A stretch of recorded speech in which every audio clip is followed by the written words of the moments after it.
পশ্চিমবঙ্গ সরকারের উদ্যোগে গ্রামোন্নয়নের পথে আরও এক দৃঢ় পদক্ষেপ। পথশ্রী প্রকল্পের আওতায় নানুর ব্লকের অন্তর্গত ১১টি গ্রাম পঞ্চায়েতে নির্মিত হতে চলেছে মোট ১৯টি গ্রামীণ রাস্তা। এই বৃহৎ উন্নয়ন কর্মসূচির জন্য বরাদ্দ করা হয়েছে সর্বমোট ১৯,৩৪,৩২ টাকা।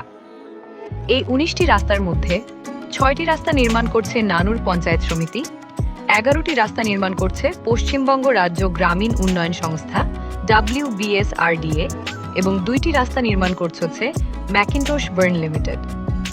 এই সমস্ত রাস্তা নির্মাণ সম্পন্ন হলে গ্রামীণ এলাকার যোগাযোগ ব্যবস্থায় আসবে বৈপ্লবিক পরিবর্তন।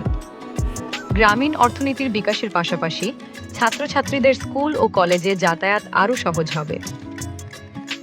সাধারণ মানুষ পাবেন হাসপাতাল ও বিভিন্ন জরুরি পরিষেবায় দ্রুত পৌঁছানোর সুবিধা। উন্নয়নের পথে অবিচল অগ্রগতি। পথশ্রী প্রকল্প পশ্চিমবঙ্গ সরকারের প্রতিশ্রুতির বাস্তব রূপ। পথশ্রী প্রকল্প পশ্চিমবঙ্গ সরকার